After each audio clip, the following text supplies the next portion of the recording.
ఏలూరు జిల్లాలో మద్యం మాఫియా రెచ్చిపోతోంది. కుకునూరు, వేలేరుపాడు మండలాల్లో బెల్ట్ షాపుల దందా నడుస్తోంది. సిండికేట్ గా మారిన మద్యం వ్యాపారులు బెల్ట్ షాప్ అమ్మకాలను ప్రోత్సహిస్తున్నారు. 2 విలీన మండలాలకు 3 బెల్ట్ షాపులు కేటాయించి బాటిల్పై ఎంఆర్పీ కంటే 20 నుంచి 50 రూపాయల వరకు అధిక ధరకు మద్యాన్ని అమ్ముతున్నారు. ఏజెన్సీలోని గిరిజనులే టార్గెట్ గా మద్యం దందా 3 పువ్వులు 6 కాయలు అన్నట్టుగా సాగుతోంది. అంతేకాదు పాల ప్యాకెట్ల మాదిరి మద్యం బాటిల్స్ ని వ్యాన్లో ఇంటింటికి తీసుకెళ్లి అమ్ముతున్నారు. ఇంత జరుగుతున్న ఎక్సైజ్ అధికారులు ఏమాత్రం పట్టించుకోవడం లేదు. పూర్తి డీటెయిల్స్ అందిస్తారు మా కరెస్పాండెంట్ రాజు. చెప్పండి, ఎక్కడ పడితే అక్కడ అసలు బెల్ట్ షాప్ ఉంటే బెల్ట్ తీస్తామనే సంకేతాలు ఓ పక్కిస్తూ ఇక్కడ మరీ వ్యాన్లో తీసుకొచ్చి మరీ మద్యం సరఫరా చేస్తున్న పరిస్థితి చూస్తున్నాం మనం.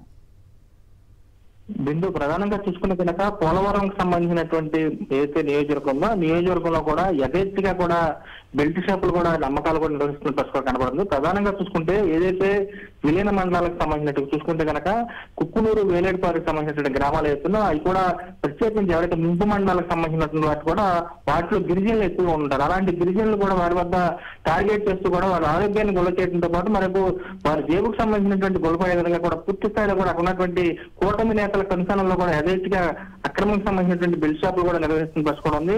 చూస్తే కనుక నూతన మద్యం బాటిల్ వచ్చిన తర్వాత చూస్తే ఎక్కడ బెల్ట్ షాపులు నిర్వహించడం, వాటికి సంబంధించి నిర్వహిస్తే కనుక కఠిన చర్యలు తీసుకుంటామంటూ ప్రగల్భాలు పిలిచినటువంటి నేతలకు సంబంధించి కూడా క్షేత్రస్థాయిలో ఎవరైతే ఎక్సైజ్ సంబంధించినటువంటి అధికారులు ఉన్నారో వారు కూడా ముద్దు నిద్రపోతున్నట్టు స్పష్టంగా కనబడుతుంది. ఎందుకంటే ఇక్కడ బెల్ట్ షాపులకు సంబంధించి కూడా ఎవరైతే ముంపు మండలం సంబంధించి 3 షాపులు ఉంటాం వాటికి సంబంధించి డోర్ డెలివరీ చేసిన రీతిలో కూడా ఆ షాపులకి మద్యం షాపులకి ఎవరైతే నిర్వాహకులు ఉంటారో అక్కడి నుంచి కూడా బెల్ట్ షాపులకు సంబంధించినటువంటి డోర్ డెలివరీ చేసిన విధంగా కూడా వాహనాల్లో కూడా వెళ్ళటం, అక్కడ ఉన్నటువంటి నిర్వాహకులు కూడా గ్రామస్తులు కూడా ఎవరైతే ఉన్నారో వారు కూడా అడ్డుకునేటువంటి ప్రయత్నం చేయడం కూడా కలకలం రేగిందని చెప్పొచ్చు. జిల్లా సరిహద్దుగా ఉన్నటువంటి ప్రాంతం కావడం, మరోవైపు అటువైపు ఎక్సైజ్ సంబంధించినటువంటి అధికారులు కూడా కన్నెత్తి చూపడంతో కూడా వీరు యథేచ్ఛగా కూడా బెల్ట్ షాపులు కూడా నిర్వహిస్తూ పెట్టుకోవడం ఉంది.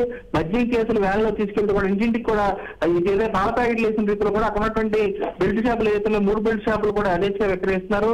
చూస్తే కనుక ఈ బెల్ట్ షాపులు నిర్వహించడం కూడా మందుబాబులు కూడా ఎక్కువ హైలైట్ చేయడంతో అక్కడ ఉన్నటువంటి స్థానిక మహిళలు కానీ వారు కూడా ఆందోళన వ్యక్తం చేస్తున్న వచ్చి కనపడుతుంది. ఒకవేళ వీరి వద్ద కనుక మద్యం కానీ తెచ్చుకోకపోతే తెలంగాణ నుంచి కానీ ఎటువైపు నుంచి వేరే వైపు నుంచి మద్యాన్ని తీసుకొచ్చి అమ్ముతున్నా కానీ కక్షపూరితంగా దాడులు చేసి మరి బెల్ట్ షాపులు కూడా ధ్వంసం చేసేందుకు కూడా వెనకట్లేదు. ఎందుకంటే వీరు చెప్పిందే జరగాలని రీతిలో అక్కడ కూటమి నేతలు కూడా పూర్తిగా బెల్ట్ షాపులకు సంబంధించినటువంటి ఏరులై పారిస్తున్నారు. మరొక జనసేనకు సంబంధించినటువంటి ఎమ్మెల్యే అక్కడ సిరి బాలరాజు ఉన్నారు. అయినా కానీ అక్కడ ఉన్నటువంటి వారు అనుమతులు ఎవరైతే ఉన్నారో కూటమి నేతలు కూడా యథేచ్ఛగా మద్యం సంబంధించినటువంటి గిరిజనులకు సంబంధించిన ఆరోగ్యాలతో చెలగాట వాడుకుంటూ యథేచ్ఛగా మద్యం అమ్మకాలు జరుగుతున్నా కానీ ఒక్కడు కూడా ఒకవైపు అధికారులు కానీ ఇటు పాలకులు కానీ చూస్తే కనుక పేదలను దండుకునే పరిస్థితి చేస్తున్నారు కానీ అక్కడ జరుగుతున్నటువంటి అన్యాయం కూడా ప్రశ్నించేటువంటి పరిస్థితి లేదు.